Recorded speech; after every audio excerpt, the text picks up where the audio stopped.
इस वीडियो में बात किया जाएगा सीजीएल 2025 या एसएससी एग्ज़ाम्स 2025 में ओटीआर के बारे में। जैसा कि आप लोगों जानते हैं, आरबी सर के द्वारा 12 जून को ट्विटर कैंपेन था जिसमें SSC allow OTR edit and SSC CPU result और एसएससी 2025 एज रिलैक्सेशन और फिर एक एसएससी जीडी रिजल्ट, इन्हीं सब मुद्दों को लेकर ओटीआर करने का विचार किया गया था। लेकिन मतलब ट्विटर कैंपेन करने का विचार किया गया था, लेकिन वह ट्विटर कैंपेन फेल हो गया बहुत कारणों से। क्योंकि कल आप लोग जानते होंगे अहमदाबाद में जो प्लेन क्रैश कर गया था, हो सकता है उसके कारण से भी लोगों का ध्यान उधर भटक गया हो। बाकी यहाँ ट्विटर कैंपेन का फेल हो गया था, इसी कारण शायद एसएससी नहीं ध्यान दी होगी ट्विटर कैंपेन को। लेकिन बाकी ट्विटर कैंपेन केवल एसएससी ओटीआर के ही एडिट से मुद्दे से बनाया गया था और रिजल्ट से संबंधित। तो एक सेकेंड बस। हाँ, तो आप लोगों ने देखा होगा ओटीआर एडिट को लेकर बहुत बड़ी सबको परेशानी हो चुकी है।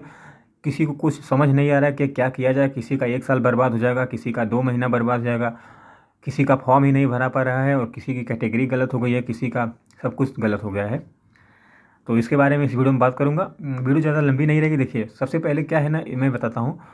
एसएससी जब फॉर्म भरवा लेती है तो कुछ महीने बाद फॉर्म करेक्शन डेट लाती है। तो क्या मुद्दा है कि क्या जो फॉर्म करेक्शन डेट है, मतलब जब फॉर्म करेक्शन करना रहेगा तो क्या उसमें ओटीआर भी एडिट हो पाएगा? अगर ओटीआर एडिट हो जाएगा तो हम लोग अपनी कैटेगरी बदल देंगे, एजुकेशनल क्वालिफिकेशन सेम कर देंगे, तमाम प्रकार चीज़ें सेम कर देंगे। तो मेरी तरफ से मैं बताऊं, देखिए इसके पहले क्या होता था, अगर हम 200 रुपया देते थे करेक्शन डेट में तो हम अपना सब कुछ एडिट कर सकते थे, ओटीआर से लेकर फॉर्म तक। ये मैं पिछला रिकॉर्ड बता रहा हूँ क्योंकि मैं खुद देखा हूँ। 23 से 22 से 24 से जितना भी है सब बता रहा हूँ।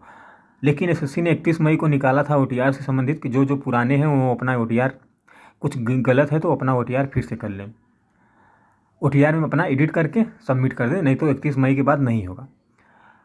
अगर यही नोटिस नहीं निकली होती तो हो सकता था करेक्शन विंडो में आ जाए सब कुछ एडिट करने के लिए। बाकी ये नोटिस निकल गई, इससे आप लोग ये समझ जाइए कि ओटीआर में एडिट अब नहीं होगा। नहीं होगा तो नहीं होगा, कोई भी चांस है, 1 साल के लिए नहीं होगा, ठीक ना। तो भाई यही बताना था मुझे। ओटीआर में एडिट होना बहुत मुश्किल है। अगर 1% 2% चांस है, अगर एसएससी का मन फिर जाए तो हो सकता है वो करेक्शन विंडो में भी ओटीआर एडिट का ऑप्शन दे दे, तब हम लोग अपनी कैटेगरी चेंज कर लेंगे। क्योंकि पेपर हमारा नहीं हुआ रहेगा, फॉर्म से 10-15 दिन बाद 20 दिन बाद आता है ना फॉर्म करेक्शन डेट, इसलिए मैं बता रहा हूँ।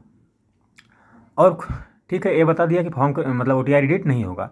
अब 5 या 10% चांस हो भी सकता है। अब हो, अगर एसएससी जो चाहे, अगर इतना ट्विटर कैंपेन किया जाए, ईमेल सब लोग भेज रहे हैं, हो सकता है ये ऑप्शन दे दे कि 200 रुपया आप लोग दीजिए, आप लोगों का हो जाएगा। ये चीज़ हो गया। और बहुत लोगों में समस्या आ रही, तो आप लोग हेल्पलाइन नंबर एसएससी का फॉर्म के नीचे देख लेंगे, सिलेक्शन पोस्ट चाहे जो भी फॉर्म भरेंगे तो उसके नीचे हेल्पलाइन नंबर दिया रहता है, आप कॉन्टैक्ट कर लीजिए उनसे, वो लोग क्या बताएंगे आप लोग देख लीजिएगा। और कुछ लोग कहते हैं कि एजुकेशनल ओटीआर में हमारी एजुकेशनल क्वालिफिकेशन 12th है और हम ग्रेजुएशन पास हो गए तो हम क्या भरें। ओटीआर में कुछ भी रहे, अगर आप इसमें ग्रेजुएशन पास हो तो ग्रेजुएशन ही अपनी कैटेगरी डालो, क्योंकि आपके पास ग्रेजुएशन की मार्कशीट रहेगा, रिजल्ट रहेगा, आपके पास प्रूफ रहेगा ना कि हाँ हमने पास कर लिया है। ओटीआर से क्या मतलब? ओटीआर में तो आपने कह देंगे कि मैं भूल गया था ओटीआर करना, मैं तो एक साल पहले ही 12 पास किया था, 3 साल पहले मैं ग्रेजुएशन 2-3 महीने बचा था मेरा, तब मैं नहीं उसमें डाला था, बाकी मैं कर देता, ठीक ना। तो ये चीज़ हो जाएंगी। तो यही सब डाउट था कुछ लोगों को। तो आप ये समझ लीजिए कि ओटीआर में एजुकेशनल क्वालिफिकेशन कुछ भी हो आप लोग उसमें डाल सकते हैं फॉर्म भरते समय, अपना हाईएस्ट क्वालिफिकेशन क्या है मेरा। और कुछ लोगों का ओटीआर में डेट ऑफ बर्थ गलत हो जा रहा है। भाई डेट ऑफ बर्थ गलत हो जा रहा है, बहुत बड़ी गलती कर दियो।